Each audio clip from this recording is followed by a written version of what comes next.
Thanks, everyone. So this is the last part of our agenda. We're moving on to the future state, looking forward to possible reforms down the road to address some of the concerns that we just discussed in the last session. We ended the last session with some feedback from the states in terms of what's the goal of transmission planning? What benefit does it bring to the states in terms of identifying optimal outcomes, achieving goals, reducing costs to consumers?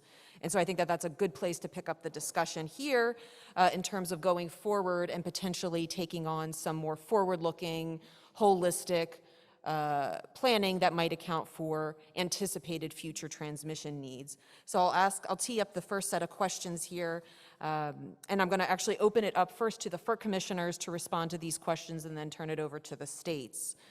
So the first set of questions really is geared at the possible reforms going forward and what we can do to account and address all the concerns we just heard. So the questions are, should FERC reform the regional transmission planning process to increase consideration and incorporation of state perspectives and energy-related goals, which I think we tackled a bit, and would such reforms, and how can such reforms increase states' trust in the outcomes of the regional transmission planning process? I think speaking to Commissioner Raper's point about having trust in this process.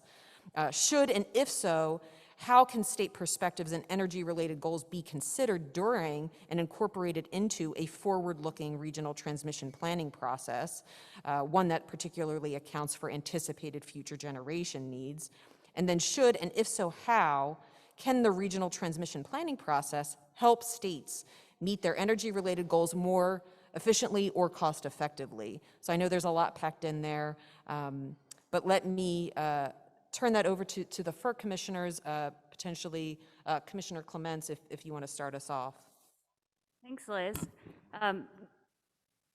We've already learned a lot. I think, my starting point on this question, and just to process some of what you all said in response to questions 1 and 2, is that, as a starting point, we have to plan for the future. That's where we started the ANOPR, and the policies that exist in every state or don't, the perspectives, the set of all kinds of portfolio of policies, if you will, that Chair Scripps was talking about, all of those things have to feed into the role of the FERC jurisdictional planning piece, which is reliability. It's this resilience, this need for resilience on the bulk power system, however we are able to define and quantify that value. It's delivery of a low-cost resource mix in light of the things that are happening outside of just straight economics related to a changing resource mix. Of course, these days, a lot of it just is straight economics. You've got, utilities making commitments, corporations making choices based on market conditions, among other things. So in my mind, states are our core audience. It's your futures that we have to be planning for and ensuring that we're meeting you all where you are and facilitating what's happening on this system with that highest value of reliability. I hear some kind of clear call for help on the interregional front. I'm still clamoring a little bit for more concrete details on the regional piece to pull out some of those perspectives. I heard a few things. Breaking down silos in planning was something that came up from a few of you. Chair French mentioned optimizing between local projects that might not be currently feeding into regional planning processes. I'd love to hear more on that side of the planning process. I think an obvious role to me and an improvement on the status quo, I think, at least in a lot of places, is state input on the front end, of the planning process related to siting. So not necessarily official sign-off, but in light of the fact that just talking to you, Commissioner Allen, and we've become 85% a siting authority, and that's probably not going to be unique or unusual in the coming years as transmission continues to develop. Is there a way to get an input on the front end of the regional planning process that avoids some consternation and costs on the back end relative to the state siting processes? So that's one question really for you all. Similarly, again, I know there's been it's hard to align these cycles, but is there an opportunity for states on the front end to bring forward alternatives to transmission investment, and how do we think about that in a way that is practical and manageable relative to regional planning processes. So I guess that's where I'd start in terms of what I think maybe the direction that I hope the commission goes in, subject to whatever the input that you all have around those concepts. Thanks. Are there comments from Commissioner Christie or Danley or Chairman Glick on sort of the next steps in terms of forward-looking planning? Commissioner Danley? The only thing I would say here is that the more additional considerations that people want to talk about including in the planning process, the more it makes me anxious that that might serve as an inducement to come up with schema that would potentially run afoul of the cost causation principles we're required to follow. So I just want to put that out there, something that has to be borne in mind.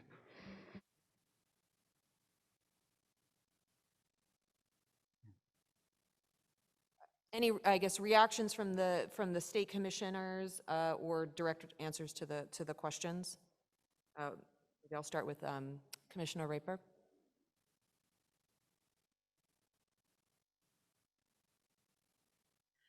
Thank you. I wish I had more of a direct answer to Commissioner Clent's comments on that. My answer is, and I don't want anyone's head to explode, but we're not looking for something in the form of a standard market design. and that is, right, that's the constant like little bit of thing in the back of your throat that's sort of from a state commissioner's perspective that as we talk makes me a little bit nervous. But also in direct answer to the questions that were posed, I think it's clear from the conversation that we've had today that there is room for reform of the transmission planning processes. And I would welcome that. I think that there's a different angle that I hear my colleagues, even in RTOs, echoing, and that is that FERC could empower regions and promote transmission expansion by replacing or modifying Order 1000 mandates with principles and considerations that encourage stakeholder involvement, focus on reliability and resiliency, involve regional coordination, and produce transmission plans that then have been developed by an independent entity so that everyone can rely on the credibility of the studies and plan results. So if FERC attempts to reform planning by requiring consideration of state perspectives and energy-related goals, I fear that it will impair the ability to get transmission built because the energy goals are the polarizing part of the conversation. So I'm back to reliability as the premier consideration here. Adding a level of bureaucracy by allowing states to have, FERC mandating the states have a role in some piece of the transmission planning process would likely increase friction. And I've heard from Chair Glick on more than one occasion that DC ideas and decisions without state buy-in don't get very far. So I appreciate that I hear that as a mantra, and I believe that you believe it because we're here talking. Across the country, energy policies vary widely. I think that's clear. Common thread is reliability. Energy policy is addressed tangentially anyway because the whole conversation is around generation units that are being retired and then built to replace the retirement. That is, as I said earlier, those are renewable resources to a large extent. So, but a mandate from the top down to consider certain aspects would impair the region's ability to create a flexible framework that would work best for each particular region. So I believe in the West, with specific to the West, that the regional transmission planning organizations that were created as a response to Order 1000 need to be reimagined. To address Commissioner Christie's statement earlier that in non-RTO states, states have the power or the authority, I would push back on that and say the incumbents do in that regional transmission planning space. not the states or the state commissioners. But it could be different. And the cost of the planning organizations is already being borne by the customers. So these are entities that already exist. I don't think that we have to reinvent the wheel. If the planning organizations were to produce a more independent assessment, the results could be something that all stakeholders in the region could rely on as a reflection of the best and most needed paths for transmission. And also, in the interest of not reinventing the wheel and utilizing what we have, it seems reasonable and logical that WEC would be a part of that dialogue. WEC's mandate, quite literally, is the reliability of the bulk transmission system in the Western interconnection. So if FERC is willing to look at reforms of Order 1000 in a way that allow the Western interconnection, at least, to utilize our existing entities to be more independent and therefore influential in order to optimize the transmission system and the expansion space, then I think we will be moving in a productive direction that will ensure a reliable grid, even as the grid has experienced significant transition. I also am confident, back to directly the question, that these things will allow the states to meet their energy-related goals the most efficiently and cost-effective way possible. Thank you. Chair Brown-Dutrell. Thank you. I am also going to answer the questions directly, but I believe Commissioner Clements, in some of what I am saying, probably will answer some of your questions as you were asking us as well. A lot of questions within that number 3, but let me start with the first part in terms of, should FERC reform the regional transmission planning process to increase consideration and incorporation of state perspectives and energy-related goals? And I know when we put our comments on the record, when I say we, NARUC's comments on the record, our general position was that there is a need for reform in the existing planning process, and that there are opportunities for reform that may result in a more efficient transmission planning and investment that would benefit the consumers. However, as we've always had, and I say also, we emphasize that there is an essential role that states would play in this, and making sure there is a consideration of state energy policies and laws, because states do have siting authority and do give the CPCs, do grant the CPCs. Some of the things that we wanted to give as examples that we did provide in our comments, that FERC could be working with states to develop long-term planning principles to help facilitate integration of optimal resources and transmission infrastructure that states would need to deliver to load. Some of those examples would be a common planning model, minimum standards or requirements for reliability, economic and public policy projects, cost allocation methodologies that allocate costs to beneficiaries in multiple regions, identification of resource-rich areas, and common market models. If you also noted the comments that Commissioner Raper had talked about, and I think comments that we say generally, depending on where we are located in the country, we always make that distinction between RTO and a non-RTO area. So I do want to tap into that in terms of, as Pennsylvania sits in an RTO area, we've had this discussion about the opportunities that PJM has given us, and we just want to emphasize, or I just want to emphasize in terms of we already are seeing some operational changes in the interconnection process through our RTO, through PJM. And they are actively engaged in pursuing with its stakeholders. And hopefully that will likely provide some type of improvement. So I think there's that discussion going on, and an emphasis on making it more efficient and in terms of public policy goals.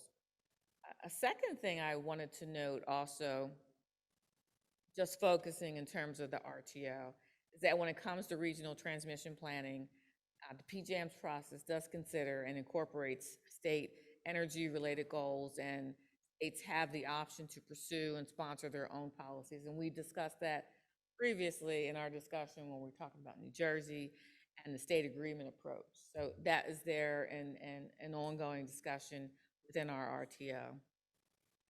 If we move up to the other question, because that was a big, long question, talking about should, and if so, how can state perspective and energy-related goals be considered during and incorporated into a forward-looking regional transmission planning process?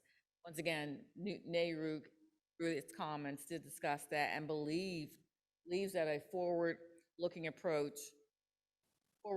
planning approach should seek to identify, once again, resource-rich areas and evaluate the most cost-effective methods of transporting energy from such areas to load centers on a multi-regional level, with possible minimum planning standards or requirements. However, flexibility is also an emphasis as well, regional flexibility, because the concern is that there's no one-size-fits-all.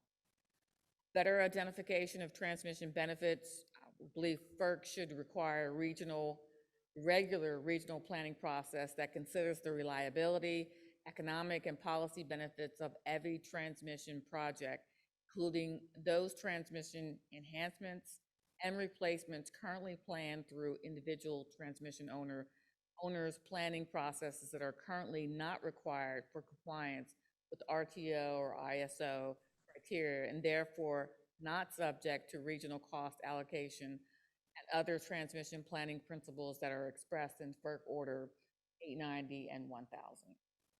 Now, if I bring it down, and that was through NARUC's comments, if I talk about Pennsylvania specifically, we say FERC should be cautious of mandating additional proactive planning drivers that are not based on secured financial commitments of proposed generator interconnections or building the transmission system to accommodate preferred but uncertain generation development. I will leave it at that. Thank you. I think the next card I saw was Chair French. Thank you. I'll be pretty brief and try to be direct. And I'm going to speak to the first question here of, are there needing to be reforms to increase consideration of state policy goals within the planning process? I don't know how much it's currently considered within all the regions. I do believe there's some consideration within my region, but that is not specifically how I look at it. I look at this issue of planning as we are planning to meet demand. and to the extent that state policy goals are indicative of the demand for those resources, just like IRPs might be indicative of demand. A comparison of differential LMPs in certain areas might be indicative that there's going to be an economic demand. I think anything that indicates there is demand for these resources should be considered within the planning process. So I probably would not word it that we are expressly considering X, Y, and Z, but I do think planning needs to effectively meet the demand, the ever-increasing demand for those resources. Now, the demand for those resources is going to be uneven. Some states may demand it more than others, and so the benefits will also be uneven. But to me, that's a cost allocation issue. That's not a question of whether you plan for it or not. And so absolutely, in my mind, yes, you should, within your planning models, incorporate whatever indications, good data-driven, objective, realistic indications of demand for those resources. And then, fortunately, we get to talk about cost allocation. At a later time. Chair Nelson. So I don't think I'm going to be able to answer all the questions, but definitely a lot of thoughts here. I think I agree with Chris that reliability is key. I mean, I think that's the central issue that has a lot of people concerned around what's happening, what's being built, what's not being built. And I think when I think about how the region's structured in New England, the primary issue is the load growth is happening, or we expect it to happen because of public policy outside of the energy sector. But we're also seeing the fact that transmission not being built is a barrier to entry for renewable energy, because fossil energy can be built and sited, in load centers, and renewable energy, offshore wind, in New England's case, hydro from Canada, or if we wanted to import Kansas wind, obviously a long way away, but certainly understand that requires transmission to get a new resource into the market. And I think, to build on what Chair French said, that's a cost allocation issue, because some states are willing to pay for that type of resource because of its lack of carbon. But it does certainly feed into the fact that that is the state willing to pay for that has a barrier of making sure that those transmission lines can be built. And I think that's one of the barriers that we see in not getting too much into markets, because we could slip very quickly into that. Another aspect that we're seeing is, we talked a little bit about siting. I think everyone's trying to dance around that. I definitely think that regional siting and state siting is a major issue. We mentioned it in our comments. Definitely state-specific siting is paramount. States want to maintain control of that. I do think that making sure that siting is understood, or at least acknowledged, or perhaps even implemented, a process is implemented within a planning process, could be appropriate. But that's something that I think would have to be discussed, and it's not a one-size-fits-all. But I think it could help significantly, and I think it would also feed in to cost allocation conversations when those occur in different regions. I think another thing that I just want to bring up, an experience in our region. We've invested in a lot of distributed energy resources in Massachusetts, and we're seeing that actually come on the distribution system, which isn't a surprise, because we're not adding the incentives on a regional tariff basis, but rather through the state distribution tariffs. And so logically, the developers are interconnecting to the state system, and oftentimes that could be a single line running out to a farm. Yes, we do have farms in Massachusetts, and that is something that is causing significant upgrades, and maybe isn't the most efficient way to be building and constructing our power grid. But because of the state's desire to invest in that technology, we don't really have a secondary option to go to a federal level.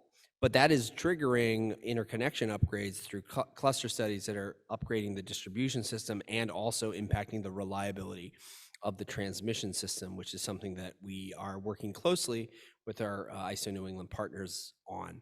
And I could see that happening in a lot of other states when they start getting further down the curve of adoptions of distributed energy resources. So I could probably go on a lot more about this, but I'll stop there, and hopefully that answered some of the questions that were brought up. Thank you, Chair Nelson. Any other feedback on sort of the first group of questions, which is, to the extent there's forward-looking planning, sort of what inputs need to go into that to make that work from the state or the FERC side? Yes, Chair Scripps. Thanks, Liz. And I want to try and respond as much as I can to the question that Commissioner Clements put on the table, because I think it's challenging. I think there are inherent tensions at play in terms of planning, where the transmission planning sort of necessarily requires assumptions about about generation, including what the generation would look like and where it'll be sited. And both of those issues, of course, are state jurisdictional. And so the way this plays out, Commissioner Danley broke that when he responded earlier. So I think the MISO Futures is trying to do this, again, based, as I described earlier, trying to use as input state policies, IRP results, state and utility goals. But it's also, there's sort of this double-edged sword where states need to plan for the reliability of the systems in our states. Otherwise, the governor calls us and wants to know what's going on. But we've got a plan based on the system as it is. And transmission planners, I think, are sort of on the flip side of that, thinking about where the system's going. And so I think the result is that it's not unreasonable in Michigan's case, for example, for us to be planning in our utilities for generation resources that ultimately would be sited in Michigan based on the current transfer limitations. But it's also not unreasonable for MISO in its role in planning for the whole system to have a different set of assumptions on where resources would be located in a way that ultimately promotes efficiency and cost effectiveness, and trying to hit that sort of sweet spot between where the total cost of the generation plus the transmission needed to deliver it is optimized. But when stakeholders see those maps, they're often surprised that this isn't where we're planning the resources to go. And in fact, we don't have any control over resources that might get built there and then developed, because we can't site them there, and we don't control the transmission system grades that would be needed to get through the current constraints in the system. And so I think, all of that, I think, is sort of how this plays out, and that tension. It still doesn't answer your question of FERC's role, but I think trying to maybe put some guardrails around that would be helpful. Again, I think if it feels imposed, it's probably going to have the opposite result of what's intended in terms of building confidence in the sort of inputs and ultimately the results of the planning process. But if there are ways that we can try and address and maybe cut through that Gordian knot, that I think would be a step in the right direction. Commissioner Christie. Yeah, just one thing I want to react to the Kansas thing about transmission follows demand. I would say that transmission planning should follow the customer. Transmission planning should be about one thing overall, and that is providing a reliable supply of power to the retail customer. And that's what transmission planning should be about. To the extent you add criteria, you need to be very, very careful. And let's take public policy. Public policy project, what if you build $1 billion public policy project and that public policy changes at the next election? Because public policy does change at the next election. So then you've got $1 billion project that you've got to pay for. Somebody's got to pay for it. So that's why, it's more than cost allocation. I mean, cost allocation obviously is key on public policy projects, but it's also about building something that the policy changes at the next election, and then you don't, all of a sudden, that policy-driven project, it's there, it's got to be paid for, $1 billion, but it's not supported by the public policy. Whereas transmission that is meant to follow the customer, transmission that is meant to provide reliable power to load, that transmission is going to be justified, always. Chair Thomas. What I think the problem that we could get behind the 8-ball on is that the planning process, the focus is too short. But when you try to extend it, you fall into some of the issues that Commissioner Christie and Commissioner Scripps mentioned. How do you extend the planning process further without there's necessarily projections of various things? But if we don't extend it further, and we do 18 months, 18 months, 18 months, and this stuff happens around us, we're going to be behind the 8-ball.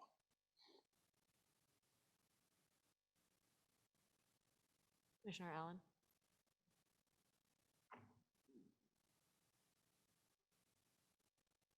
I just wanted to comment on the notion that policy is a more of a transient, potentially risky and transient factor, and load is not. I'm sympathetic to the point, but I have to just point out that we've gotten the load wrong. I'd say really wrong over time. We built up transmission for load projections back in the noughts that just didn't materialize. I mean, at least in my region, those loads have been declining since 2005 and 2006. Those are good. It's headroom that we've created. It's very valuable. It's important. I think it gives us, value into the future as we look toward new policy pathways that I think for electrification and frankly the renewable projects that we look at going forward. But I think you can craft the public policy in a way that has some inherent robustness to it. I do think that it is a question of what are the robust drivers, and can we create something that's relatively analogous on either the public policy or economic side that aligns with essentially the robustness of the builds and commitments that we've made in the past that were focused on load and reliability. Let me just respond. Can I just say something real quick? I think we had sorry, good. We had Commissioner Buckley and Commissioner Christie. Okay. Commissioner Christie, was that responsive? I think you both had. I'll defer to Kim, but I just want to respond to the load Commissioner Duffley, forecast. go ahead. Okay, I'd like to pick up on something that Commissioner Christie stated regarding stranded assets and the risk of stranded assets, where you've built a transmission line and it's determined not to be used and useful for a period of time. I think that really puts the regulator in a tough position, and it also increases risk to the utility company, whether they're going to be able to obtain a cost recovery or not, which obviously can lead to, increased financing costs. So I just caution how far out that we would go without having the load to support the transmission. Commissioner Christie? Yeah, and I agree 100%. Stranded assets are something nobody wants to have to pay for. So we got to be really careful we don't create a bunch of stranded assets. And I want to respond on the load forecast. You're absolutely right. Load forecasts can be inflated. Believe me, I've seen them. But that's an argument to apply the scrutiny, apply the rigor to the load forecasts, and take those load forecasts with a big truckload of salt. You got to be really careful before you commit to $1 billion line based on a load forecast. So you're right, they can be inflated, but as Kim said, transmission should follow load. We just need to be really careful. We make sure those load forecasts are rigorous and tight, and take them with a load of salt. I think we have a comment from Commissioner Rechtschaffen on the phone. Thank you very much. The answer for us from California for the basic question that you asked is yes, the processes do need to consider and incorporate these state perspectives and energy goals, and that does very much enhance states' trust in the outcomes. As I indicated in my introduction, we already have a tight fit between our resource planning processes, which considers state, local, regional goals, and the transmission planning process. And I can't imagine how we would be confident about the outcome of the process in the absence of that.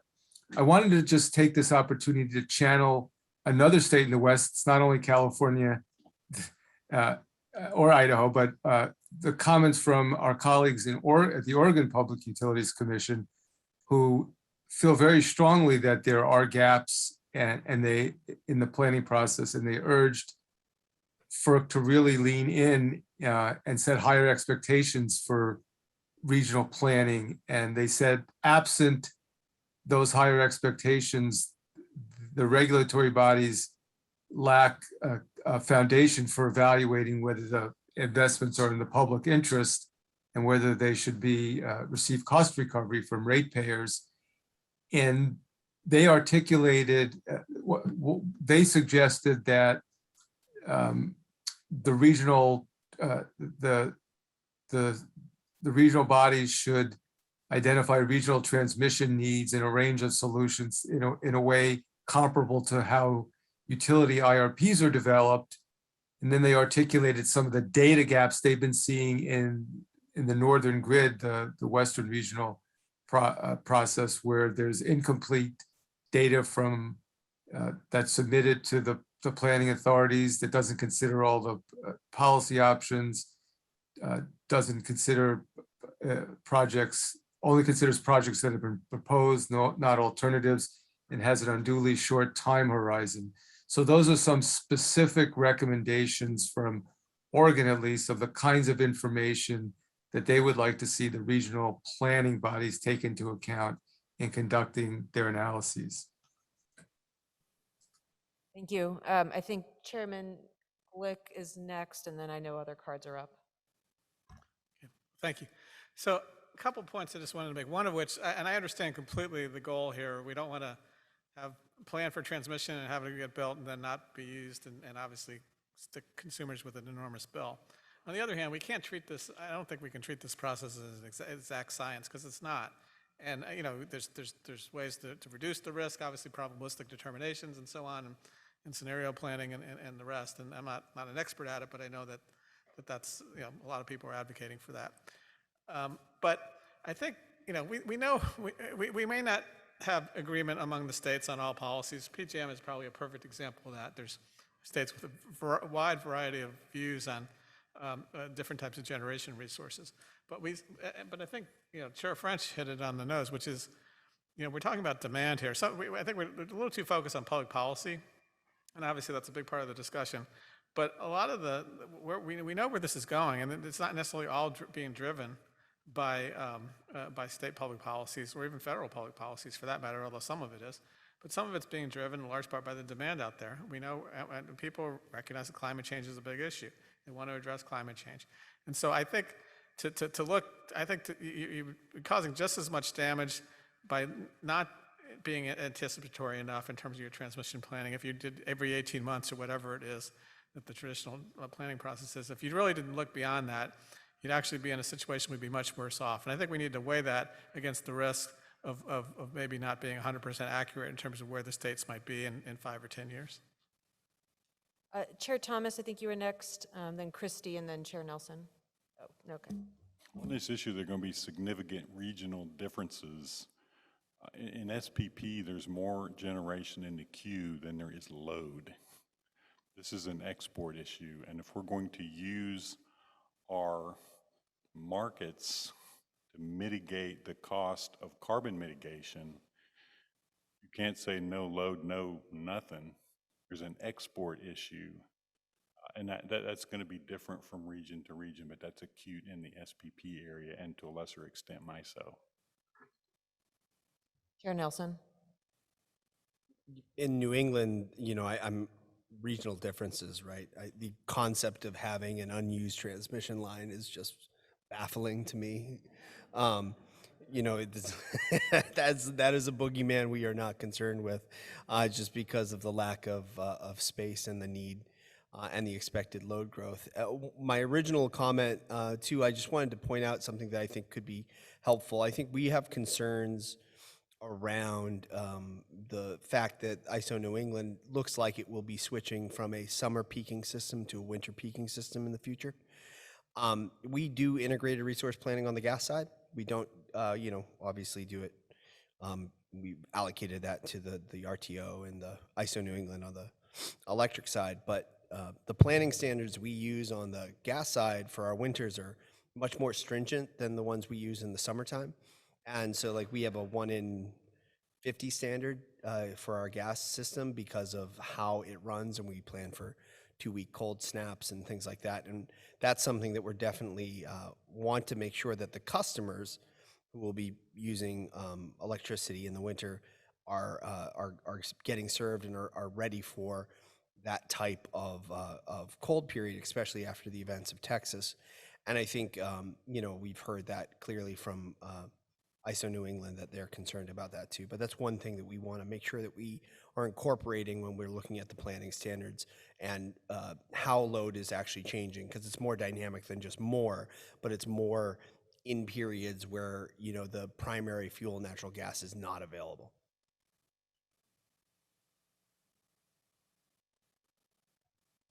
Any other comments on this sort of first bucket of questions? Otherwise, we'll move on. So moving on to sort of the other part of the transmission planning process, we've talked a lot about how we do planning and what you plan for and the state role inside of that process. But coming out of the other end of a planning process are actual transmission facilities. And so the second set of questions are geared towards that. In consideration of a FERC-reformed regional transmission planning process, what criteria should transmission providers use in selecting transmission solutions identified during a more forward-looking planning process? And should states have a role during the selection of transmission solutions identified during this process? I think I will maybe start with some of the FERC commissioners. Commissioner Christie, if that's something you want to weigh in on. I think they've already been covered, quite frankly. So I'll stick. And this is an opportunity, I guess, if we want to get into a little bit more detail about how and when you actually select solutions. And I know different regions right now, the states have a different role in terms of their ability to weigh in on the selection of those facilities and whether there needs to be some changes there for a stronger or different type of role for states when you're actually selecting the solutions rather than planning. So I'll open that up if there's any FERC commissioners who'd like to comment. Otherwise, we can hear from the states. Chair Thomas.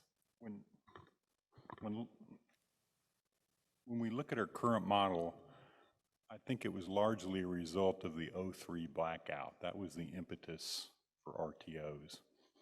And when you look at what's happened, I think that we've had words that I don't often utter, which is a spectacularly successful federal policy. And that's because we needed transmission investment. We needed a more robust system. The '03 blackout showed us that. And not only do we have that, we've paid for it largely with generation savings, if one is to believe, as I do, that our cost-benefit ratios are significantly rigorous. So when looking at what we need to change, you know, to me, the key to that policy was balance.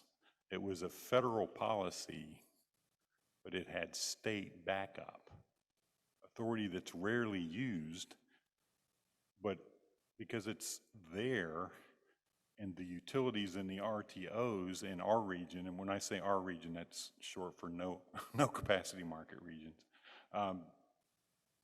Basically, the utility has its local planning, the RTO has its regional planning, and you meld the two together through a negotiation, so you have transmission experts designing the system, which is what you want, but you still have the state backup for the political input of citizens, which is essential.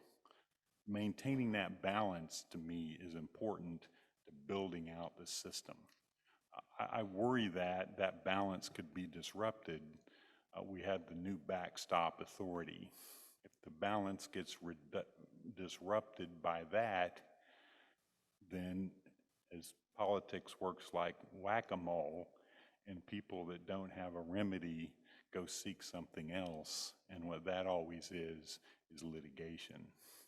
So I hope as we go forward and test the bounds of what that should be, it should be used only sparingly in extreme cases of NIMBY, but it should never be permitted to allow providers to get in the pockets of retail ratepayers without the consent of retail ratepayers. I hope that and I don't say our system doesn't need to be changed, but as we change it, I hope we notice that fundamental thing that has worked in my view, and the core of that, experts designing it where it's balanced for political input through the states. Commissioner Allen?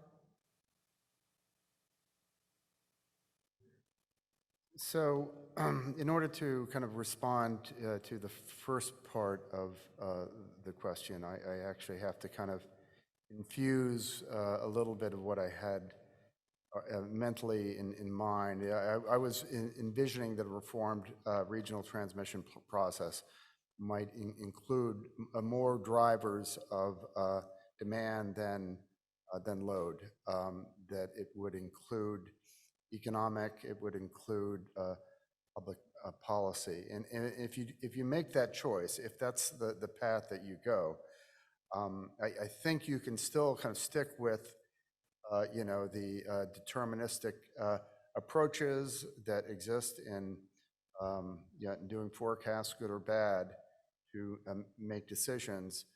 But you really need to create, I think, a broader frame for viewing the different value streams, if you will, to recognize that it now becomes more like a cost-benefit test. It's a public good that you're evaluating, and I think the starting point for kind of decisions about including kind of reliability, you can either monetize or pivot from a current test, but you would probably start with a cost-benefit test, and then you would overlay with that, I think, and we haven't even used the word in the discussion, at least that I heard, which is creating options, looking at the options, the opportunities that will potentially reveal themselves in the future, but don't necessarily appear at the front end. And you can assign values to those. In making choices in transmission, you may foreclose options and you may open up options. And I think you can actually monetize or place values on those. I think there are other dimensions of the selection of bulk transmission, such as, and I mean, I think recent experience has helped to reveal the tail risks of the choices that we make and that we don't make, and in assigning either a value or at least being aware of those risks as we make or foreclose choices related to the bulk transmission. The last thing I just have to throw in there is I think equity and environmental justice concerns also have to be a part of the conversation around our future judgment. Oh, I thought of one more, which was you might want to consider, and I think this is reflected in a lot of the comments, you may not want to be focused on single project type determinations. You may want to also consider a more robust portfolio of projects as you kind of look at the decisions that you make going forward. Other reactions to this set of questions? Oh, sorry, Chair Stanek. Thanks. Riley Commissioner Allen just noted, I think, an important issue that we haven't discussed today, participation, and perhaps that's a good item for the next agenda. I've been reading a report on the 3 Ps, planning, permitting, and paying, which has been largely the focus of today. But this question, should the states have a role in selecting these transmission solutions? That does almost sound like it would be another procedure in either the RTO process or the utility sort of dominated processes in the non-RTO regions. Whether states have a formal role or not, I think the states would be most comfortable as long as they know that their policies are going to be considered in one of these transmission planning processes. And as I noted at the NARUC panel this morning, Maryland has the distinction of being the net energy importer of all 50 states on a per capita basis. So we are particularly dependent on transmission from our neighbors to supply our needs.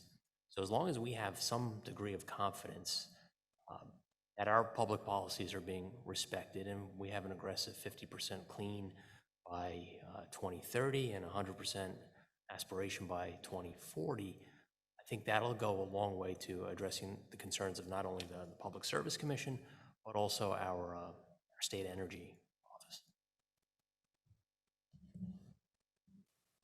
Chair Nelson. I would echo Chair Stanek on that as well, which is, I think at the end of the day, we want to provide the inputs into the planning process. I think we want to understand and see the transparency through the planning process to see how those inputs are used. But, you know, if our state policies are being respected and incorporated, and the experts at the RTO level are coming up with the solutions, I think we would respect that process, right? And accept the results of that process if it was the best solution economically economically and on a reliability standpoint for customers. So, you know, I think we have a role, but I would prefer our role to be more on the front end of making sure that those policies were fed in and then allow that process to go forward for the outcome on the backside.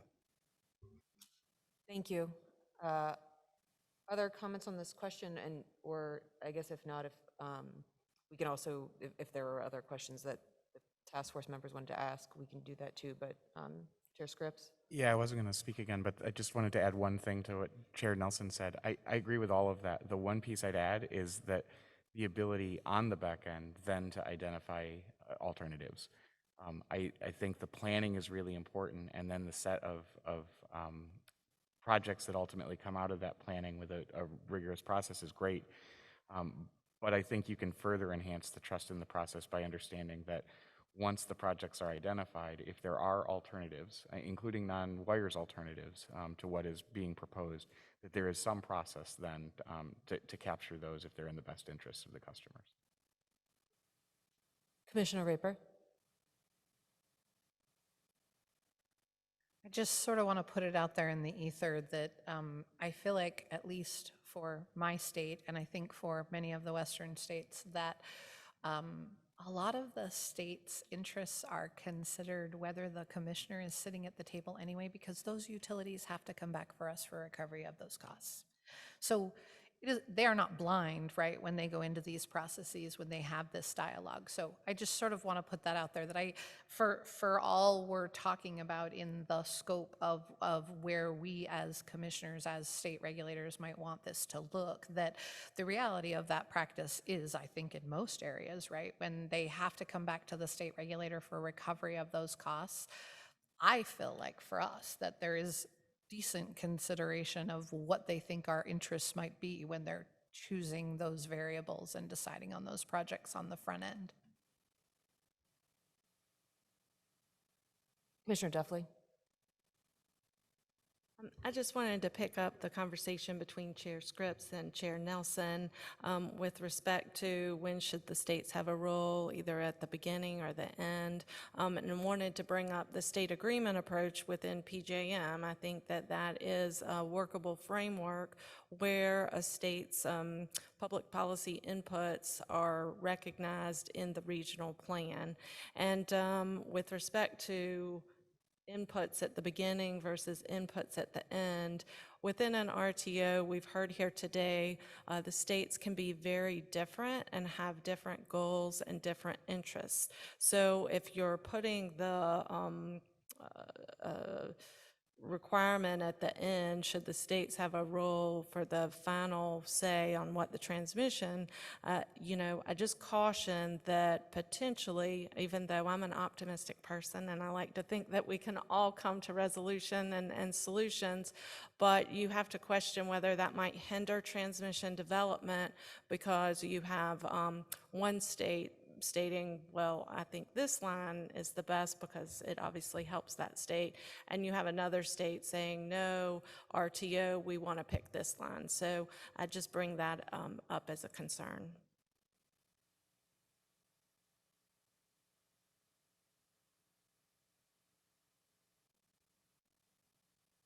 Okay. Any other thoughts on this topic or other matters members wanted to bring up? Hearing none, we can move to the last part of the agenda. And I guess I want to ask if we want to take just a 5-minute break to collect thoughts, if that's okay, just very short 5-minute break just to collect thoughts, and then we'll wrap up. Thank you.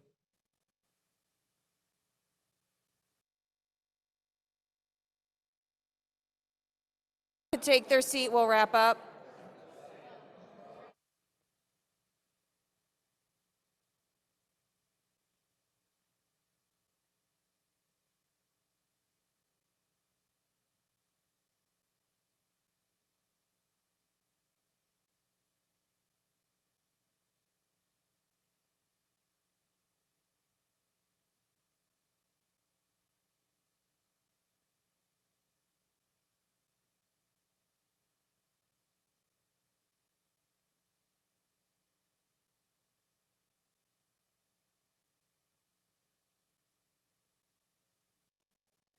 Thanks, everyone. Thanks for sticking with us through the event. Thank you for everyone for participating and engaging in the discussion. Before I turn it over to the co-chairs for just short closing remarks, we thought we'd try to maybe summarize some common themes we heard, and hopefully we hit it right. So I think we heard maybe 6 common themes, probably more, but we'll start there. There seemed to be a general support that some form of reforms are needed. Maybe there's some different variations for what those reforms are. And one of the themes we heard, that a need for regional flexibility due to the regional differences and respecting those differences. We heard a lot about a desire and interest in federal leadership on the interregional, fixing the interregional piece of this. We also heard that there is work going on now in different forms in different regions, making progress in these areas, and that any federal reforms maybe doesn't get in the way of that or goes alongside of that, and let that work continue. So a strong deference to the existing regional activities that are happening. An interest and support for the existing Order Number 1000 principles. There's a lot of support for those to continue keeping those, especially the cost causation and commensurate with benefits principle that we follow today.